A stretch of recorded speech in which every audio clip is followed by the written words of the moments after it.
Hey guys, welcome back to my channel. Should have been read. Today I'll be doing the mid-year book freakout tag. I always like doing this book tag just because it's a really great way for me to kind of just do a reflection of how my reading has been for the past 6 months or so of 2020, and honestly it is not good. It is terrible. I feel like at this point I'm reading 1/4 of the pace that I usually read during this time period. I think at this point I have read about 70 something books, and normally around the half-year mark I'm about 150 books of the way through, because my goal usually is around 300 to 350 books, and I don't think I'm gonna reach that. I don't think I'll even get close to reaching that this year, so I don't know, guys.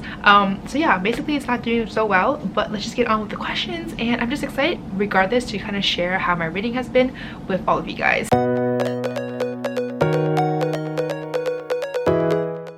So the first question is the best book you read so far in 2020. There were really only 2 options because I've only given 2 books 5 stars. The first one is Night Spinner by Addie Thorley. This one I absolutely adored. And the second one is With the Fire on High by Elizabeth Acevedo. This one I actually did a reading vlog. It was part of my Goodreads reading vlog, so I'll link that somewhere above in case you want to find out more information and my thoughts on that book. But I love both books. I would say that I like Night Spinner just a little bit more, only because I like fantasy more, so that's really the only preference really between the 2. But honestly, both books were fantastic and I highly recommend the 2 of them. Next question is best sequel you read so far in 2020. 2020 was supposed to be my year of reading sequels, finishing up series.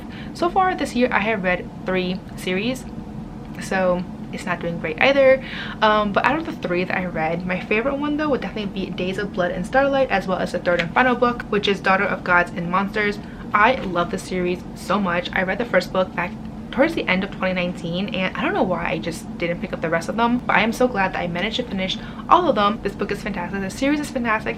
I love her writing, so I'm really glad I managed to finish it. But hopefully I get to read more series before the end of 2020, because I have so many series, like so many series recently have came out with the last and final book in the trilogy or the series, and I have a lot to catch up on. So hopefully 2020 I will read some more with the next 6 months of this year. Next question is new release you haven't read yet but want to. This one's kind of a no-brainer for me, and that is Crescent City House of Earth and Blood by Sarah J Maas.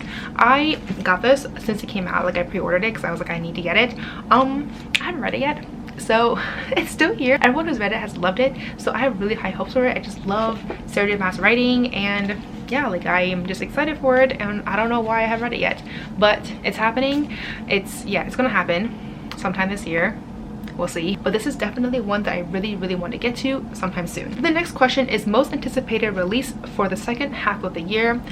Honestly, I looked through all the releases for the rest of the year, and while I am anticipating a lot of them, I don't really have a most anticipated one. But if I had to pick one, it would be Blood and Honey by Shelby Mahern. But I'm a little bit hesitant on this one as well, because after I read it and after I loved it, I have read and watched other videos about how problematic it is, and I agree. I feel like I just didn't really pay much attention to all of that when I read it, but now that I have been aware of all these problematic content, I'm like, I completely agree, but like, it still didn't take away my joy when I read the book.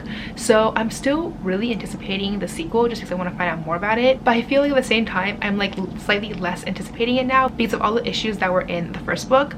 So but I'm still anticipating it regardless. I just don't know if it's my most anticipated anymore, but if it's not that, then I feel like everything else I'm like excited for, but I'm not like, oh my god, I must have it.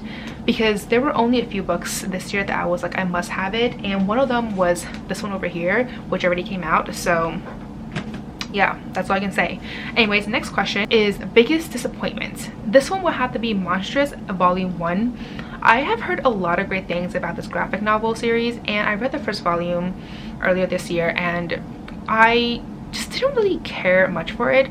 I don't know, like, the drawings were absolutely fantastic. Like, they were so gorgeous. I loved it, but the story itself and the characters, I just felt like I just didn't really understand what was going on, and I just felt like the series wasn't really meant for me, and so I just didn't continue with it. I read it, I finished it, didn't really enjoy it, and yeah, that was basically it. So it was my biggest disappointment because I had such high expectations, because I've only heard really great things about the whole series, but unfortunately it just didn't live up to my expectation. So the next question is biggest surprise. So for this one I have 3 picks just because I couldn't decide which one to go with.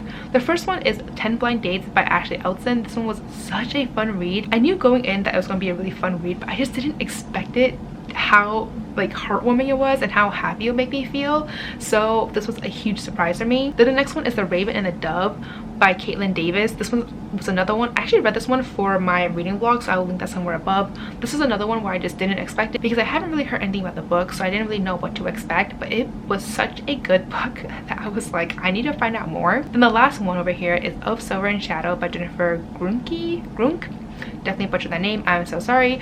This one was another one that was such a huge surprise because again, I never heard about it, didn't know what to expect, and I really liked it. So the 3 biggest surprises of 2020. The next question is favorite new author. It can be a debut or a new to you. So I just finished reading The Starless Sea by Erin Morgenstern. This is the first book that I read from her, so she is new to me and I love this book. It was just so fantastic, whimsical, beautiful, everything that I didn't expect but loved. So I was really happy that I finished it, and I'm really happy that I loved it as much as I did. So now that I managed to finish this book, I need to go back and read her debut book and just kind of fall in love with her writing again. The next question is newest fictional crush. So I don't really have fictional crushes, so this is like, I don't have any, period. I looked through all the books I read, didn't have one. Next question is newest favorite character.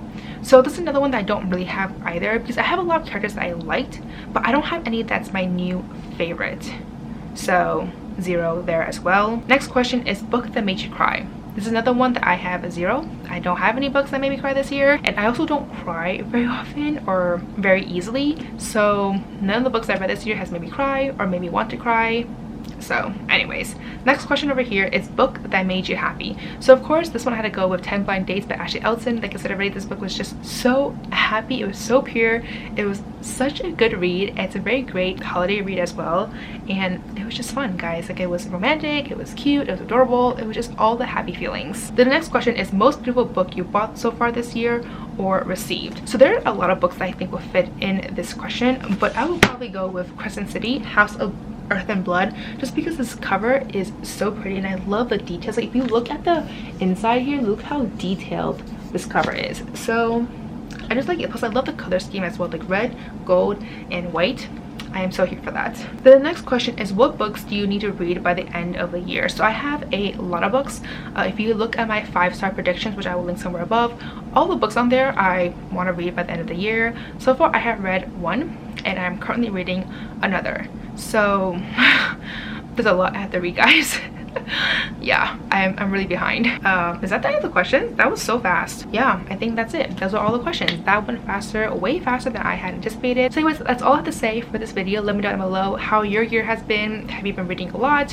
Have you been reading less because of the quarantine? Let me know down below how have you been coping with what's been going on. Personally, for me, I have been watching a lot of shows and I have been playing a lot of games.